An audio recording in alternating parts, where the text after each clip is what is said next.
I've got a couple of rides before the July, so you start getting more into the feel of the horses, the track. Sometimes the tracks are wet, sometimes they are hard and dry, and sometimes the going when you come into the straight is more on the inside or the outside. And if you're on the fence, it gets cut up because there's so many horses and so many races during the meeting. So you try and work out all these little things that can help you for the big one. You're thinking all the time then when you're riding, particularly in those first three races that you're in before the July. Yes, coming back to my rides, my earlier rides, they actually aren't good rides at all. It was more friends of mine who own horses that asked me to pick up their rides.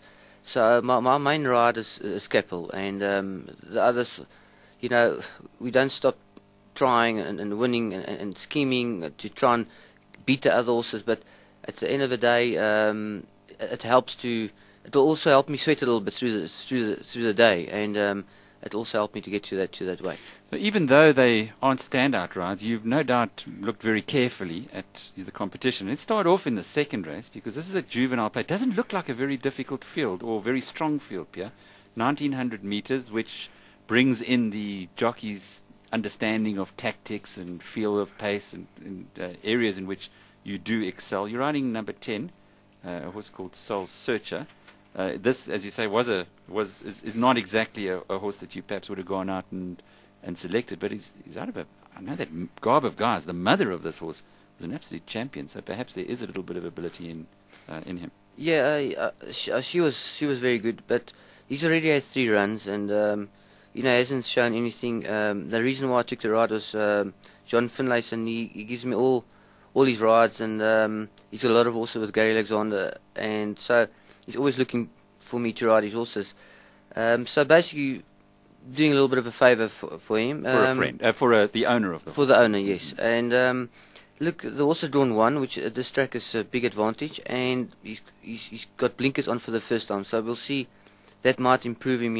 Blinkers normally gets horse to concentrate a bit more, and as a young horse, we call them babies. Sometimes they look around and they don't know what it's all about until later in their life. So the blinkers might help, but he's still a maiden, which means he hasn't won a race yet. And do they think he's got the ability? The stable, the owner, and the trainer. The owner seems to think, but most owners do think the horses. Isn't that just true?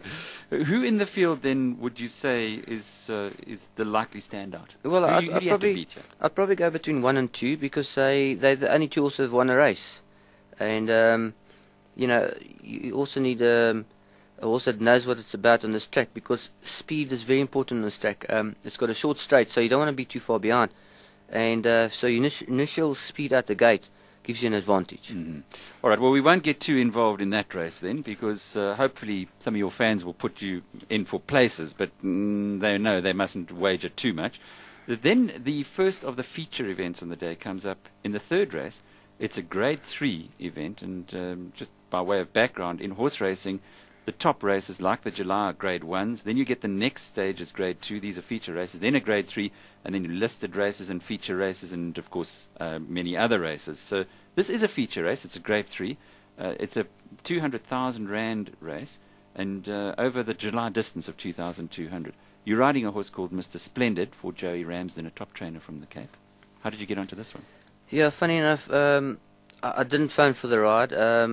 It was a tough day to try and get rides, because most of your top jockeys are tied down to a stable, and your top stables normally come to Durban because it's your feature season. So it was very difficult to get rides. This horse, I actually picked up the ride. Joey Ramsden phoned me, and he didn't have a jockey, so decided to, well, it can't do me any harm, warm me up for the day, and we drawn 1. Why is that important? Well, once again, you want to have a shortcut home. You want to be on the rail. It's a shortest way home, and while other jockeys on the outside are trying to overcome their bad draws, and so you either have to use your horse too much to overcome the draw, or you have to sit too far back. It's unlike athletics, where you have a round track and everybody starts almost as a staggered start. In horse racing, you start in the same line. So if you're drawn closer to the fence, it makes sense that it is a shorter way home, as you've just put it. Yes. It's like driving in the traffic. Sometimes you're in the wrong lane, and if the guys in front of you put brakes, you're forced to put on brakes as well. So you're always looking to get the right type of running, and sometimes draw one can be a disadvantage. Okay, hope it isn't in this case. Is Joey Ramsden excited about the horse's chance? Well, Mr. is splendid. The problem is this horse is under sufferance. He's got 54 and he's got a race figure of 88. And if you see, for instance, there's a horse called E-Fuel.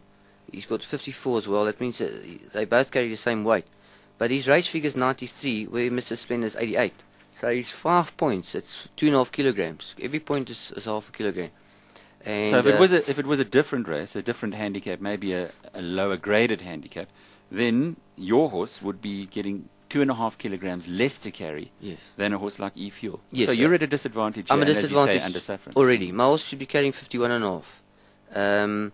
But what happened is like the top weight Bill of Rights, it's 58, and they normally make the top weight 60 normally. So he went up 2 kilograms, and then everything else goes up accordingly. All right. So in this race, again, you're going to be hoping like crazy that you can that the horse improves a lot. But he's going to have to improve, and he's an old horse, and that's not often.